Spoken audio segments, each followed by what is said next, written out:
The Nigerian Navy is working with its Togolese and French counterparts to protect West Africa's Gulf of Guinea.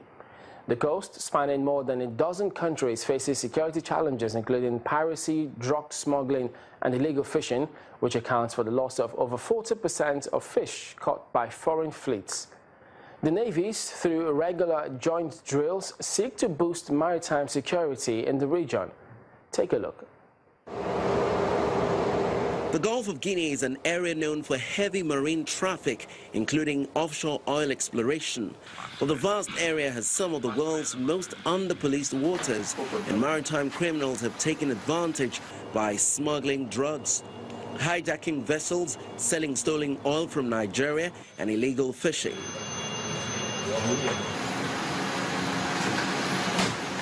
But the naval forces of the coastal nations aim to put a stop to that. West African navies are training with French forces to boost regional coastal security in the Gulf of Guinea. There are anti-piracy exercises involving the Nigerian Navy and another with the Togolese Navy on illegal fishing. The exercise we have done today is an exercise against illegal fishing. The fight against illegal fishing in the waters of the Gulf of Guinea, more precisely in the waters of Togo. Knowing that illegal fishing is a threat which actually affects the Gulf of Guinea. In our waters, it is very important for our structures and for our staff to be fully trained in order to fight against this type of threat. Other exercises were held with the Marines of Ghana, Ivory Coast and Senegal. I believe that the level of the exercise is not the most important aspect. The important thing is the cooperation framework in which we are carrying out this exercise. It's about a cooperation framework between the local Marines and the Marines that are operating in the Gulf of Guinea. Our objective is to develop this cooperation and spirit of information exchange, of technical exchange. West African nations may be losing up to $1.3 billion each year to illegal fishing, and so far 2017 has seen a spate of attacks, mainly off Nigeria's coasts. The training comes ahead of a meeting of naval chiefs in Senegal, which is expected to highlight collaboration between Marines for protection of Gulf of Guinea, with reassurances of the sovereignty of each coastal state over its maritime area. Well, protesters in West African capitals are demanding their countries abandon the CFA franc in favor of a common African currency. Sophia Christensen reports for VOA from Dakar. It's a small but passionate movement,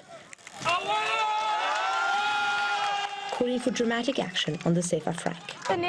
It is not possible for us to move towards a single African currency if we continue to suffer this financial and economic subjugation. The Pan-African Emergencies Group called for the protest. Senegal recently expelled the movement's founder, French-Beninese activist Kémi Séba, after he burned a 5,000 CFA note during a rally in Dakar in August. France created the CFA in the 1940s for its African colonies. The CFA is pegged to the euro and guaranteed by national currency reserves deposited with the French treasury. Senegal is one of 14 countries in West and Central Africa's two monetary unions still using the CFA.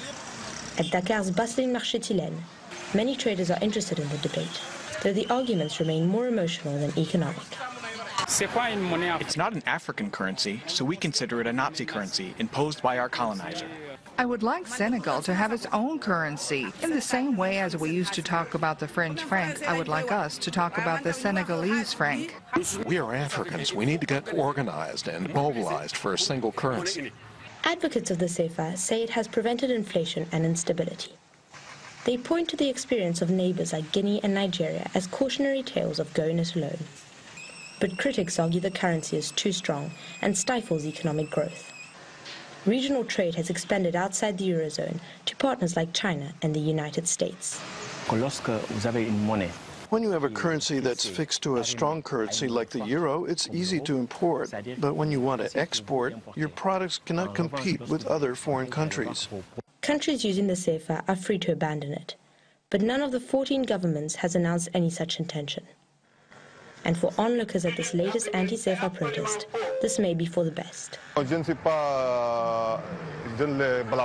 do not blame them. Everyone has their way of thinking. But we will go nowhere if Senegal creates its own currency and leaves the CFA. For now, the debate continues. But in the past year, the presidents of Senegal and Ivory Coast have publicly reaffirmed their support for the CFA, making it unlikely it will disappear anytime soon. Sophia Christensen for VOA News, Dakar.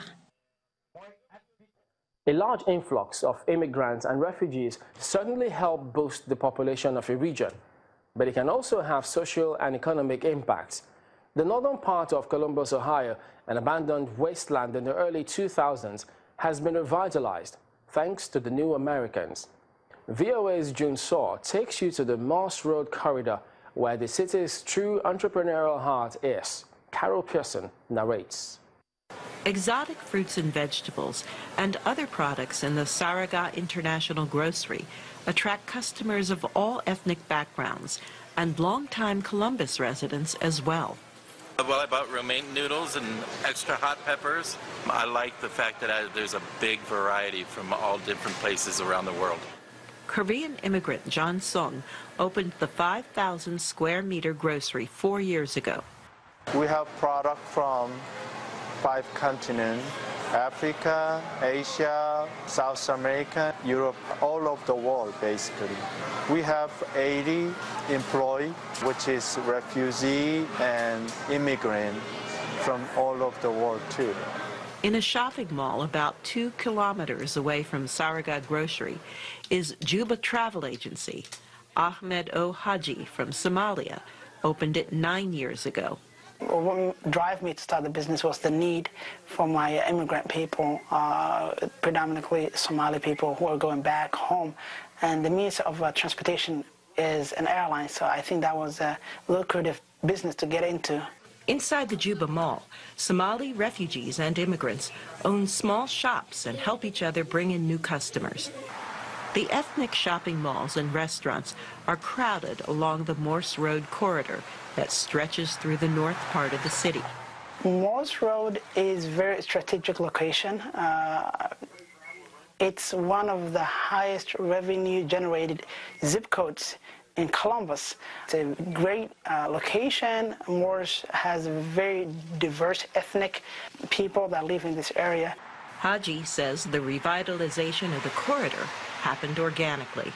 I didn't have no incentive move or any advice from the city. Some refugees or some people, immigrants, have great business skills, so they got into the business without help of government and whatnot, and they flourished.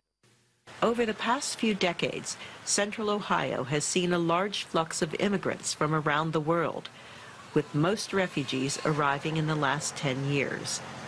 Based on a recent study, we could account for over 900 businesses that were opened specifically by the refugee community, and they then in turn employ over 23,000 individuals. The total contribution of refugees to the city's economy is $1.6 billion.